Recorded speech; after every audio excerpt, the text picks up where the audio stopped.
오늘 하나님께서 주시는 주일 예배 말씀의 제목은 하나님께서 원하신다 입니다.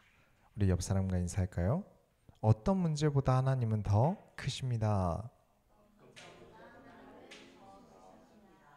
오늘 말씀을 통해서 하나님과 가까이함이 얼마나 중요한지 깨달아지는 시간 되시길 예수 이름으로 축원합니다. 서론으로 들어가겠습니다. 왜 이렇게 쓸데없어 보이는 일을 우리가 지난주 말씀을 통해서 우리의 목표는 무엇이다? 예수님이다. 그래서 여러분이 여호수아서를 통해서 이미지를 잘 만들어 두셔야 돼요. 비바람이 몰아쳐도 하늘이 무너지는 것 같아도 푸른 풀밭이 없어도 삭막한 인생을 살더라도 그 어떤 일이 있어도 나는 예수만 따른다. 우리의 목표는 예수다. 와, 요단강이 갈라졌다. 우리가 기도하면 하나님 요단도 갈라주신다. 이러면 안 되는 거예요. 어떻게 기도하면 응답이 되냐는 질문이 진짜 많아요. 마치 마법 주문 외우는 법을 똑바로 알려주세요 같은 느낌이에요. 이런 식으로 기도를 이해하고 있는 것 같아요. 우리가 요단 땅이 생겼다는 것, 요단 강을 지나갔다는 것을 보면서 깨달아야 하는 것은 하나님은 요단강보다 크시구나. 라합도 고백하죠. 하늘과 땅보다 하나님이 크시다. 하나님은 크시다. 하나님이 크시다는 고백은 내가 하나님과 가까이 한다 했어요. 하나님이 나에게서 작게 느껴진다? 하나님이 크신 게 아니라 하나님께서 작으신 게 아니라 하나님이 나에게서 멀기 때문에 작아 보인다. 요단강을 지나면서 여호수아가 12지파의 대표를 뽑으라고 합니다. 이제 요단강을 사람들이 지나갔어요. 아직 요단강은 그대로 말라 있어요. 여기서 12지파의 대표 12명을 뽑으라 그래요. 뭘 시킬까요? 자, 12지파의 대표들 이제 전쟁을 할 것이다. 각자 무기는 얼마나 있는지 조사해와라. 저라면 이걸 먼저 시켰을 것 같아요. 근데 그게 아니에요. 진짜 이상한 거 시켜요. 자, 일단은 설명을 드리기 앞서서 홍해는 갈라졌어요. 이렇게 좌우로 갈라졌는데 요단강도 이렇게 좌우로 갈라져서 건넜을까요? 사진 보시면 홍해는 양쪽으로 갈라졌어요. 근데 요단강은 한쪽이 막히면서 나머지 물은 바다로 흘러갔다. 그러니까 홍해는 길을 탔고 요단강은 한쪽이 막혀서 댐처럼 막혔다라고 보셔야 돼요. 이게 별로 안 중요한 이야기 같죠. 근데 지금 상황이 어떤 상황이냐면 요단강 한가운데 일단 언약궤가 있어요. 그리고 나머지 백성들은 다 요단강을 건너고 언약궤와 제사장들만 아직 요단강에 남아있는 상황이에요. 이제 언약궤를 들고 있는 레위지파 사람들은 요단강 밖으로 나와라 하면 이제 모든 사람들이 다 요단강을 건너는 상황이란 말이에요. 근데 여호수아가 12지파를 대표를 뽑아서 뭘 시켰냐면 자, 12지파 대표들 다 모였어? 자, 다시 요단강 들어가. 왜요? 아니, 지금 물길을 피해서 왔잖아요. 무섭게 거길 또 왜 들어가요? 빨리 제사장도로 나오라고 해야죠. 그래도 들어가려는데 얼마나 어이없는 거 시키는지 아십니까? 위험하니까 후다닥 가서 제사장들 도와서 언약궤 같이 메고 와, 이런 거면 이해하겠어요. 근데 시키는 게 뭐냐면 들어가서 돌 하나씩 가져와. 저기 언약궤 있는 데 있지? 거기까지 가서 돌 하나씩 가져와. 가서 어깨에 지고 나올 정도의 크기의 돌을 가져와라. 가까운 데 말고 저기 언약궤 있는 데까지 가서 가져와야 한다. 아니, 지금 요단강이 다시 언제 물길이 거세질지 모르잖아요. 언제 범람할 줄 모르잖아요. 빨리 튀어나와야죠. 위험하니까. 근데 거길 또 위험하게 왜 들어가서 어깨로 지고 나올 정도의 돌이면 꽤 무거울 거예요. 예전에 그 정수기에 물병 엄청 큰 거 꽂았었잖아요. 그 정도 무게는 돼야 어깨로 지고 오겠죠. 얼마나 무거운데요. 지금 목숨 걸고 겨우 돌 가지고 들어오라고?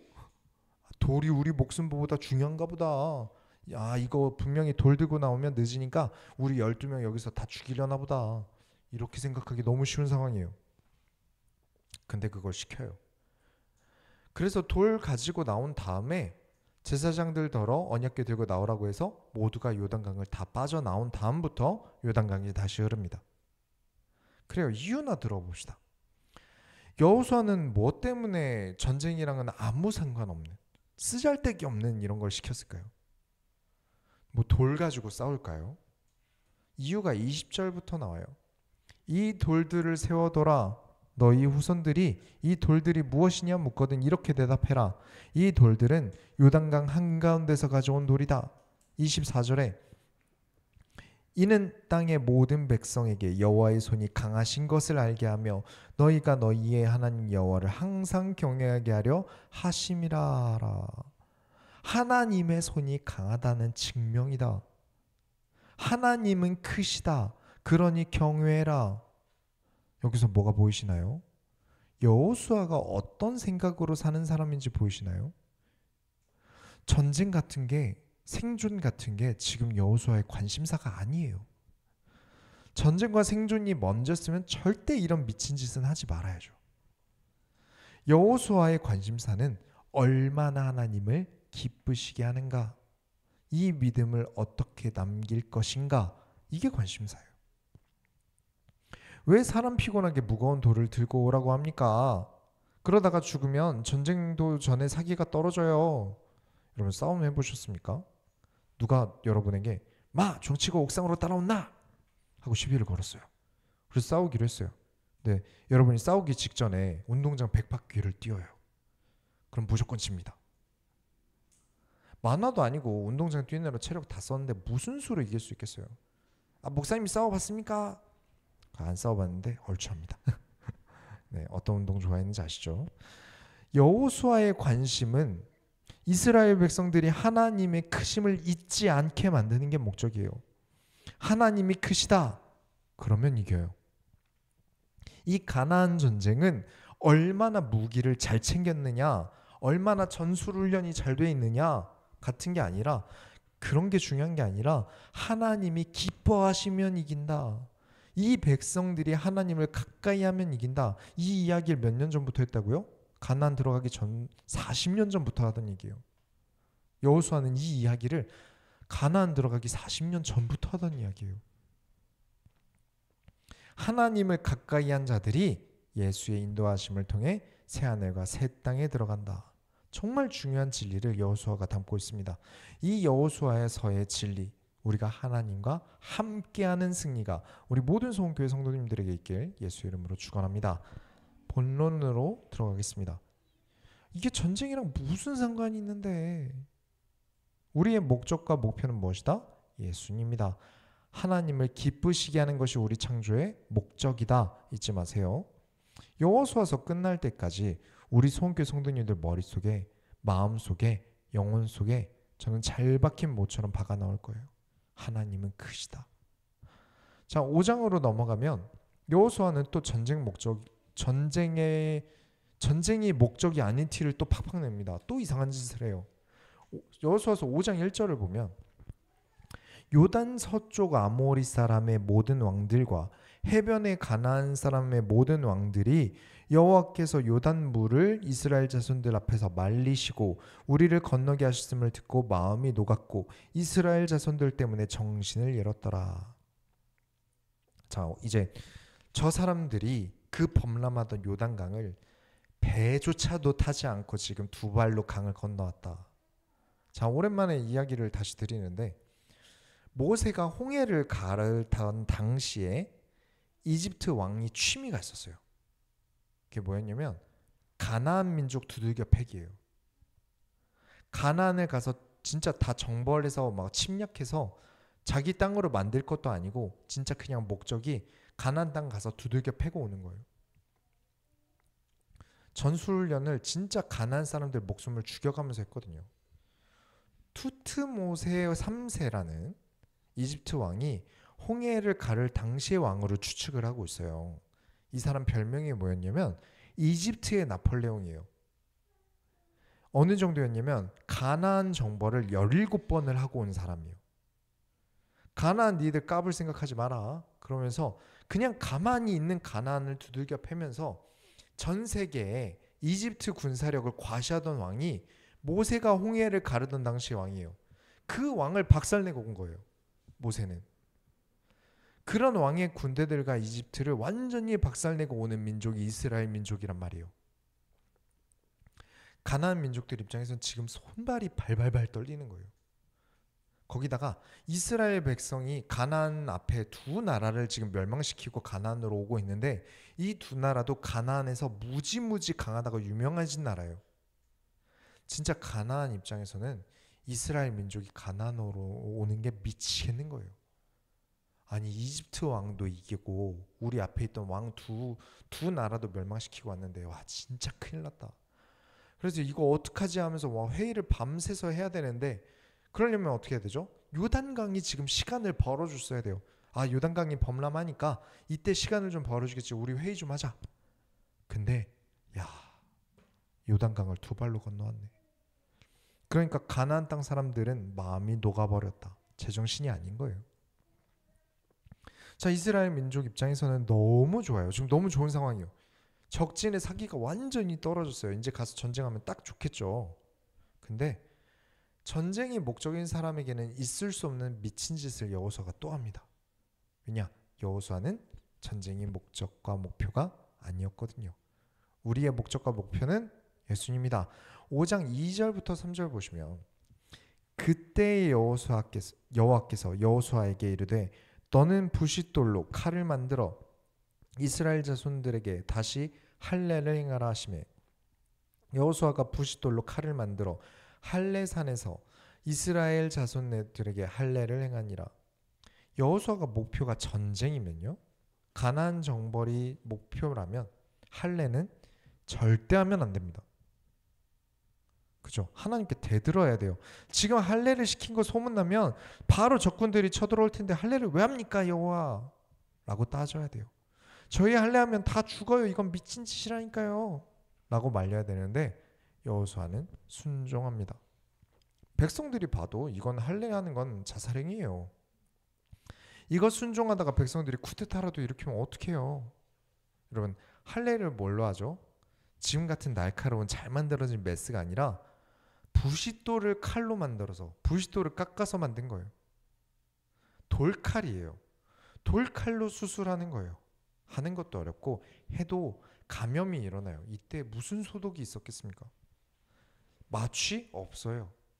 그러니까 깨끗하게 나으려면 최소 일주일은 넘게 지나야 겨우 걸을 수 있어요. 그래서 창세기에 보면 한 민족의 남자들, 한 100명에서 200명 남자들이 할례를 했어요. 근데 이 200명의 남자를 들어가서 다 죽이는 걸 2명이 들어가서 죽였습니다.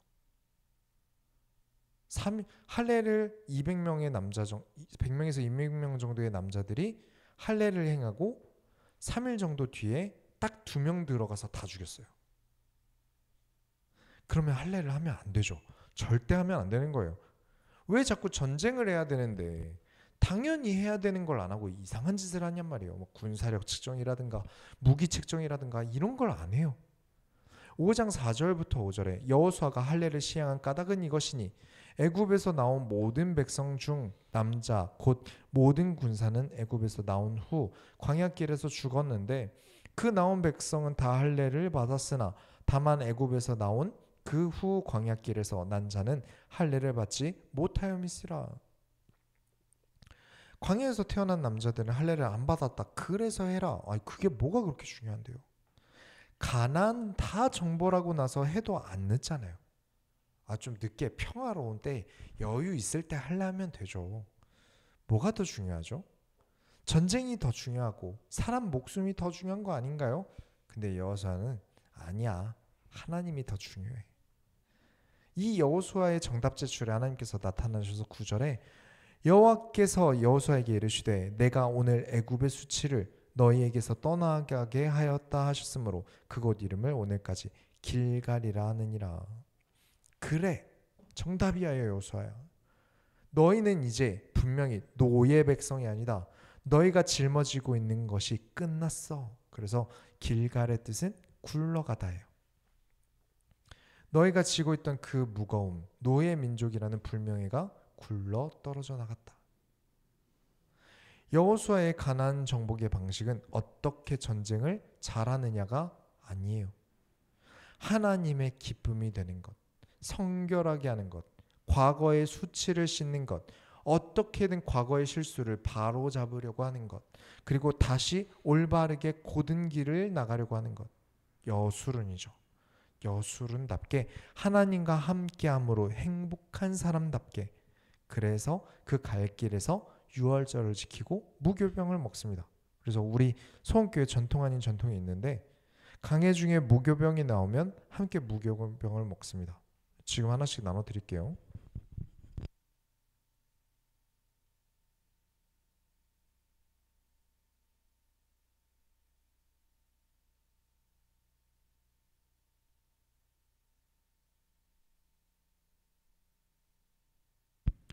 아니, 목사님 이거 그냥 밀가루 쪼가리 하나 먹는 게 뭐가 그렇게 중요합니까? 여러분, 읽는 것으로 모든 것을 느낄 수 없어요. 제가 왜 사진도 만들고 영상도 만들어서 보여드리겠습니까? 읽어지는 것이 다릅니다. 그러니 여러분이 성경을 읽다가 무교병이 나오면 꼭 이 맛을 기억하세요. 뭐 어떠세요? 맛도 없어요. 그냥 딱딱해요. 급하게 이집트를 탈출했기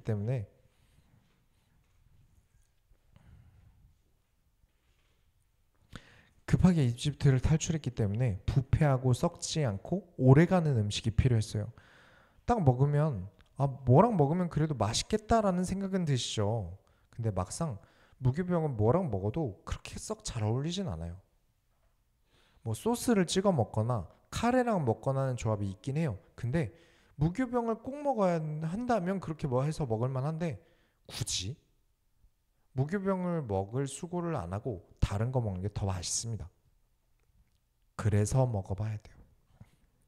하나님께서 우리를 어떻게 구원하셨는가를 설명하기 위해서요. 이 내용을 출애굽기 때 정말 많이 설명을 드렸으니까 궁금한 게 있으시면 우리 교회 출애굽기 12장 강해를 이제 유튜브에 올려놨으니까 꼭 보시기 바랍니다.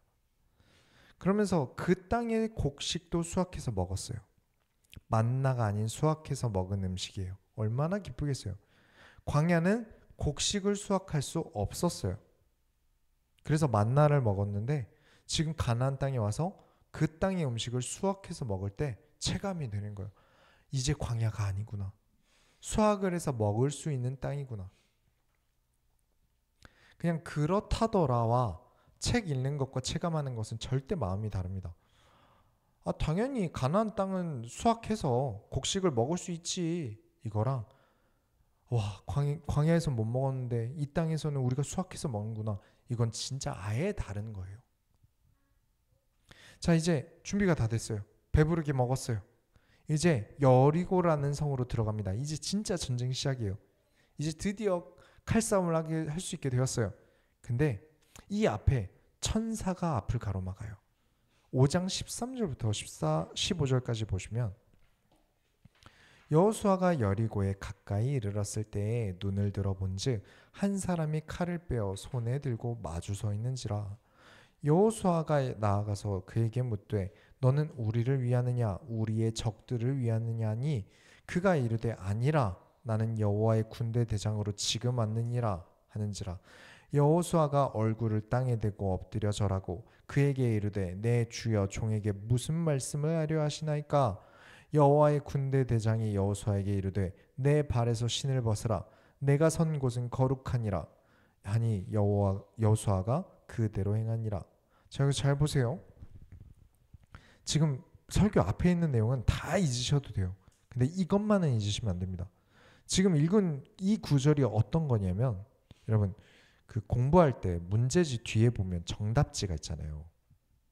천사와 이 대화는 정답지 그 자체를 보여주고 있어요. 성경에 천사들이 잘 등장 안 하는데, 등장하거나 천사에 대해 성경에 나올 때는 중요한 정답지를 대놓고 보여줄 때예요. 우리 인생에 수많은 테스트, 시험, 문제들이 가득한데 그 정답지가 지금 여기 써 있어요. 여호수아가 문제를 제출합니다. 질문해요.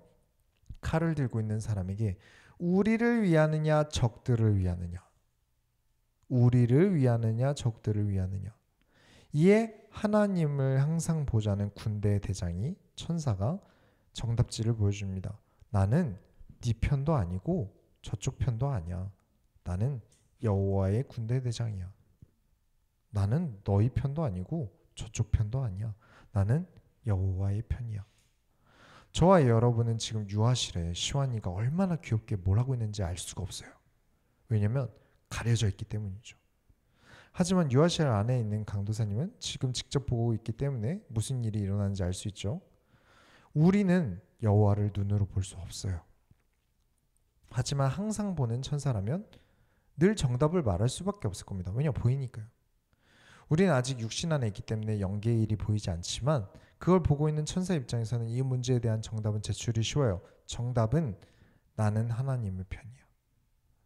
아니 목사님, 이스라엘은 하나님의 백성들 아닙니까? 아니에요. 천사들은 이스라엘이 목적과 목표가 아니에요. 여러분 교회를 왜 다니십니까? 하나님이 목적과 목표이기 때문에 다니셔야 돼요. 시스템이 좋아서, 시설이 잘 돼 있어서, 유명해서, 그런 이유라면 어느 교회를 다니든 그 목적과 목표가 어긋난 거예요. 저와 여러분의 목적과 목표는 하나님을 가까이 하기 위해서예요. 하나님을 가까이 하러 나왔고 하나님께서 가까이 하신다는 증거를 이곳에서 성경의 말씀을 우리에게 깨닫게 하시기 때문에 다니는 거예요. 이스라엘 백성이 하나님의 편이니까 같은 편 아닌가? 아니에요. 이 천사의 대답에 여호수아가 엎드립니다. 완벽한 정답이었거든요. 천사라면 그렇게 대답을 해야 맞거든요. 그리고 천사가 여호수아에게 여기는 거룩한 땅이니 신발을 벗어라 라고 얘기를 해요. 그 당시 높은 왕을 만날 때 신발을 벗는 게 예의였어요. 아마 기동력 때문이지 않을까 추측하고 있어요. 잘 깔린 바닥이 아니었을 거예요. 돌도 가시도 벌레도 많으니까 맨발이면 조심히 걸어야겠죠. 하나님 앞에서는 항상 조심해라. 당장 전쟁한다고 온갖 기분이 들떠 있거나 흥분해 있거나 무서워서 떨고 있을 그 마음들을 다 내려놓고 아니야, 너희는 하나님 일을 하러 가고 있는 거야. 너희 전쟁하러 가는 거 아니야. 하나님을 가까이 하러 가고 있는 거야. 하나님은 어디나 계시죠. 항상 계시죠. 당연하죠. 그런데 특별히 지금 여기 계신다는 말은 이제 하나님께서 중요한 일을 이루시려 한다는 거예요. 드디어 6장을 보시면 이제 여리고성에 들어왔어요.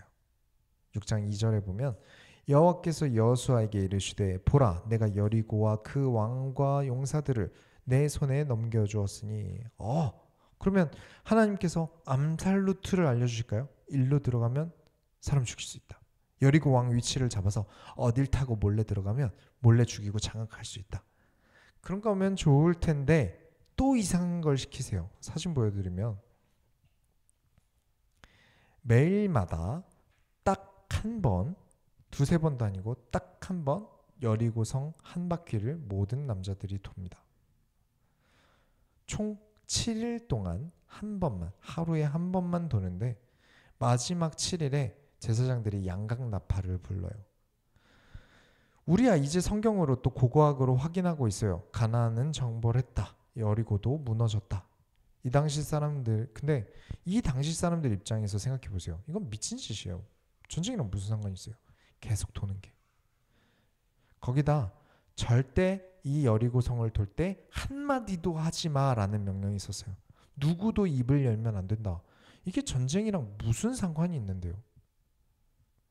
자, 제가 정말 자주 들었던 질문이 있어요. 부교육자 때. 이상하리만큼 소원교회 와서는 안 듣는 질문인데 이게 구원과 무슨 상관이 있는데요? 라는 질문을 저는 굉장히 많이 받았어요. 이게 구원이랑 무슨 상관이 있는데요? 아니 내가 이거 하는 거랑 신앙이랑 무슨 상관이에요? 이 질문을 진짜 많이 받았어요. 어떤 사람이 질문하게 되냐면 하고 싶은 게 있는데 교회에선 하지 말라고 해요. 근데 또 하면 안 되냐는 질문에 대부분 돌아오는 답변이 납득할 만한 답변이 아니라 그냥 그렇게 해. 왠지 그래야 될 것 같잖아 라면서 납득이 안 가는 대답이 돌아오는 게 많았을 거예요. 이게 믿음이랑 무슨 상관이죠? 라는 질문을 동일하게 바꾸면 이게 전쟁이랑 무슨 상관이죠? 네, 상관없어 보여요. 합리적인 이유를 따지자면 맞아요. 여리고성을 도는 건 전쟁이랑 아무 상관없어요. 내가 하고 싶은 일이 내가 오늘 교회에 나오고 예배드리는데 아무 지장이 없어요. 그럼 된 거 아닌가요? 맞습니다. 목적과 목표가 뭐였는지에 따라서 엄청난 게 바뀌어요. 하나님이 원하신다. 하나님이 여리고 도는 걸 기뻐하신다. 그러면 내 생각엔 합리적이지 않고 내 생각엔 도무지 이유를 모르겠지만 여리고를 도는 게 맞아요. 하나님께서 내가 말을 하지 않길 원하신다. 그러면 말을 안 하는 게 맞아요. 내 눈에 쓸데없어 보여도 크신 하나님께서 그게 좋다는데 왜 쓸데없습니까? 하나님은 그게 쓸데가 있으시겠지. 크신 하나님께서는 이유가 있으시겠지 하고 하는 거예요. 전쟁을 하러 간 사람 입장에서는 여리고는 쓸데없이 왜 돌고 그냥 도는 것도 이상한데 말도 하지 말라고 하고 그건 진짜 이상해요. 그렇습니다. 전쟁이 하나님보다 크시니까 전쟁이 필요하지 않는 것을 시키는 게 하나님이 크심에 그럼 따르는 거예요. 그래서 영상을 볼까요?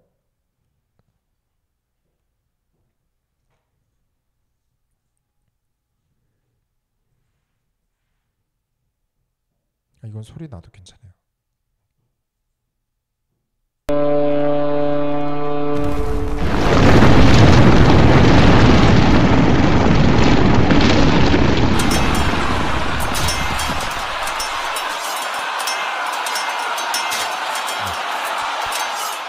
양강나팔을 불 때 사람들이 일제히 소리를 지르고 모든 군사들이 무너지는 여리고 성 안으로 들어가서 여리고 성이 정벌됩니다.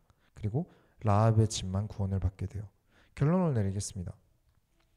목표와 목적이 분명한 신앙생활을 하셔야 됩니다. 교회를 다니는 이유가 분명하셔야 돼요. 자, 만약 가나안 땅으로 들어가야 하는 이유가 광야가 너무 진절머리 나서 싫어서 였다고 칠게요. 하나님을 따라가기 위해서가 아니라 예수를 따르기 위해서가 아니라 광야가 싫어서가 이유였다면 온갖 머리를 써서 전략을 세워야죠. 하나님이 말씀하신 거 외에 플랜 B, 플랜 C, 플랜 D를 세워야 돼요. 하지만 여호수아는 전쟁이랑은 아무 상관없는 것을 정말 많이 했어요. 그렇죠? 오늘 보셨죠? 그러면서 진짜 전쟁하고 싸우는 내용은 20절에서 24절 겨우 5절밖에 없어요. 여호수아서는 우리가 어떻게 전쟁에서 이겼느냐를 전달하고 싶은 게 아니에요. 어떻게 전쟁을 해서 이겼느냐를 우리에게 이야기하고 싶은 게 아니에요. 여호수아가 아까 요단강 나온 다음 뭐라고 했죠? 우리 오늘 읽은 본문이에요. 이는 땅의 모든 백성에게 여호와의 손이 강하신 것을 알게 하며 너희가 너희의 하나님 여호와를 항상 경외하게 하려 하심이라 하라. 이게 여호수아서를 읽는 사람들에게 남기고 싶던 거예요. 여호수아서를 썼고 지금까지 계속 보존을 했고 저와 여러분에게 전달된 이유예요. 가나안 땅을 정벌했다가 기록 목적이 아니에요. 하나님은 크시다는 것을 전달하는 게 기록 목적이에요.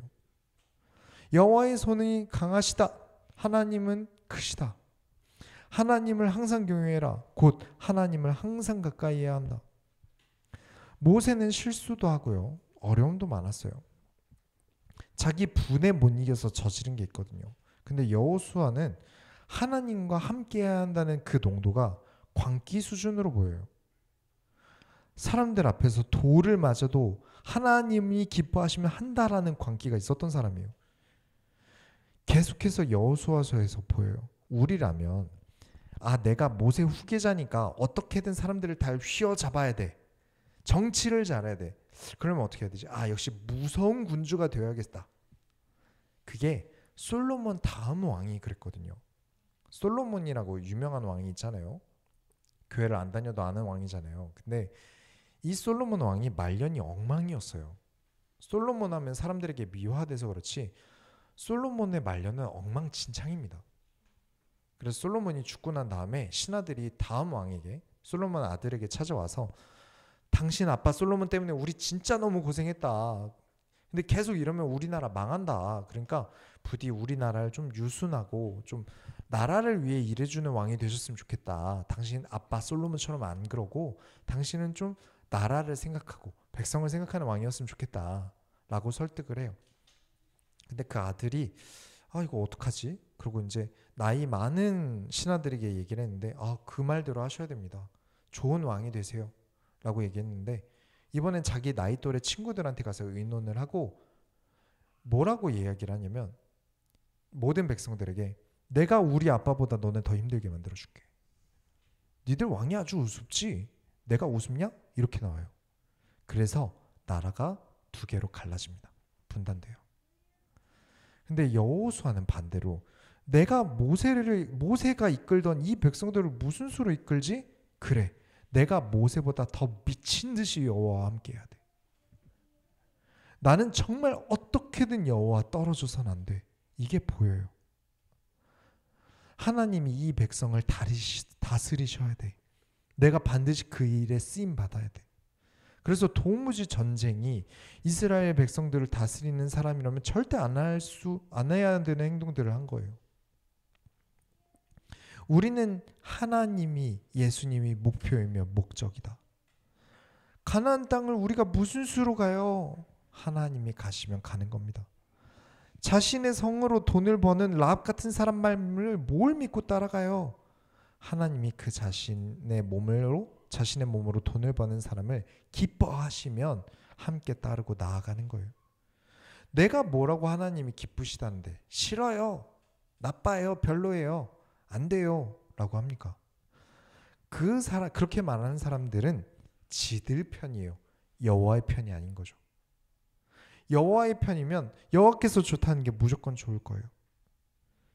근데 아니라고 자꾸 대든다면 그건 여호와의 편이 아니라 지들 편인 거죠.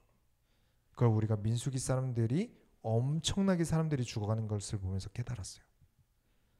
아니 지금 요단강문 물살이 세서 건너는 건 위험한데 거길 왜 들어가요? 하나님이 기뻐하시면 요단강은 건너는 겁니다. 위험한데 요단강 돌은 또 왜 들고 오라고 해요? 하나님을 가까이 하려면 두려워야죠. 뭐하러 쓸데없이 여리고성은 돌아요? 하나님이 그걸 원하셔서 명령하셨으니까요. 우리의 목적은 하나님이니까요. 그리고 하나님을 따라가는 것으로 승리하는 이야기가 여호수아서니까요. 목자가 목표이며 목적입니다. 목자가 가자는 그 길로 나아가고 목자가 하는 대로 순종해야 됩니다. 우리 삶에 두려움이 가득해요. 저에게도 두려운 일은 매 순간 있어요. 그래도 갑니다. 거기에 하나님이 계시니까. 신약에 12제자들이 배를 타고 가는데 물이 범람하니까 너무 위험한 거예요. 그래서 제자들이 예수님을 깨워요. 그때 예수님께서 뭐라고 하셨냐면 그 마태복음 8장 26절에 예수께서 이르시되 어찌하여 무서워하느냐 믿음이 작은 자들아 하시고 곧 일어나사 바람과 바다를 꾸짖으시니 아주 잔잔하게 되거늘. 왜 믿음이 작으냐? 너희와 함께 하시는 예수가 큰 걸 못 보는구나. 믿음이 작으냐? 아, 너희 눈에 예수가 작구나. 가까이 있는데 같은 배 타고 있는데 먼 거예요. 사실이죠. 바다가 위험한 게 사실이에요. 그러나 예수님은 이 바다보다 크시다. 그 이후에 12사도들이 또 바다를 건너는데 배가 뒤집히려고 해요. 근데 예수님은 다른 데 계셨어요. 그래서 와 이거 죽겠다 싶은데 예수님이 저 멀리서 물 위를 건너서 오고 계신 거예요. 그걸 보고 베드로가 예수님이시면 저를 물 위를 걸어가게 해주세요. 그래서 예수님께서 그래 걸어와. 그래서 걸어갑니다. 예수님이 목적이 되니까 바다를 건너요. 왜냐? 예수님은 바다보다 크시거든요. 근데 바다가 요동치는 게 순간 무서워지니까 예수님보다 바다가 더 커 보여요. 그때 베드로가 바다에 빠집니다. 그 순간 예수님이 바다보다 작아져 버렸거든요. 그래서 예수님께서 베드로에게 뭐라고 하십니까? 믿음이 작은 자여 왜 의심하느냐? 라고 한마디 하시거든요. 이 사건들이 예수님이 물도 다스리는 만주의 주시다도 맞아요. 더 나아가서 우리의 목적지는 언제나 예수님이 계신 곳이다. 예수님이 물 위를 건너세요. 같이 걷는 거예요. 내 상식에는 이해가 안 가지만 하나님 나라 천국 왜 가야 됩니까? 거기에 뭐가 있는 줄 알고요. 천국인데 바다가 범람하고 위험하면 어떡하죠? 천국인데 요단강이 범람하면 어떡해요? 천국인데 기생 라합 같은 밑바닥 사람들이 주변 사람들 힘들게 하면 어떡해요? 우리가 생각하는 천국은 지상낙원이잖아요. 일 안 해도 먹고 살고 고생 안 하고 아픈 데도 없고 위험한 일도 없고. 근데 사도들이 죽기 살기로 사도행전 역사를 쓴 이유가 무엇이었을까요? 이 고생 끝나고 유토피아가 왔으면 좋겠어서? 고생도 안 하고 아픈 인생을 안 살고 싶어서 그게 목적이었다면 절대 저는 선교 안 합니다. 저는 사도들이 그게 목적이었다면 절대 전도 안 합니다. 편안히 눈치껏 잘 도망다니다가 나이 들어 죽으면 되죠. 이 땅에서도 편하고, 왜냐? 천국이 편한 유토피아니까 이 땅에서 좀 편하게 살다 가야죠. 근데 왜 핍박을 받고 순교를 했을까요? 사도들이, 성도들이 순교를 각오하고 하나님 나라를 전파한 이유는 예수님이 보고 싶어서예요. 빨리 예수님 오시면 좋겠다. 예수님 다시 만나고 싶다. 그게 목적이었어요. 그 사람들이 예수님을 만나러 간 곳이 하나님 나라입니다. 그래서 예수님이 가는 곳마다 천국이 가까이 왔느니라. 수많은 사람들이 원하는 천국이 아니라 예수님이 계시네. 아, 여기가 천국이구나. 수많은 사람들이 하나님이 수단이고 전쟁이 목적처럼 살아갑니다. 전쟁이 목적이라 하나님 도와주세요라고 생각해요. 그런데 여호수아와 이스라엘 백성들은 전쟁은 수단이고 하나님이 목적인 삶을 살아갑니다. 전쟁은 핑계고 하나님과 함께하는 삶이 목적이에요. 그래서 이긴 거예요. 찬송가 347장 보시면 그 가사가 여호수아 본 바다 앞으로 가세. 그 다음 가사가 그러면 우리는 부자 되겠네. 우리는 성공하겠네. 이게 아니에요. 우리 거할 처소는 주님뿐일세. 이 노래의 원어 가사도 우리의 어려움에 주님께서 가까이 하신다 하니 우리는 끝까지 나아가자요. 끝까지 약속하신 땅으로 들어가자. 이런 가사예요. 과거의 믿음의 선조들은 이 내용을 알고 있어요. 왜냐? 여호수아서를 제대로 봤으니까요. 그리고 우리도 이제 제대로 여호수아를 본 사람으로서 믿음으로 나아가야겠습니다. 저와 여러분이 여호수아서가 끝나는 그날에는 하나님과 함께해야 돼 라는 말에 내가 왜? 라는 이유가 더 이상 붙지 않게 되길 예수 이름으로 축원합니다. 우리가 하나님의 소원을 이뤄드립시다. 하나님 감사합니다. 우리가 하나님을 따라 살아가길 원합니다. 하나님께서는 이유가 있으시고 내가 볼 때는 이해할 수 없어도 하나님을 따르고 하나님께서 원하시는 것을 찾아가고 하나님께서 무리를 걸으라 하면 무리를 걷고 하나님께서 의미 없는 것을 시키시는 것 같아도 따르면서 우리가 하나님과 동행하는 기억들을 많이 만들게 하여 주옵소서. 살아계신 예수 그리스도의 이름으로 기도드렸습니다. 아멘. 찬송가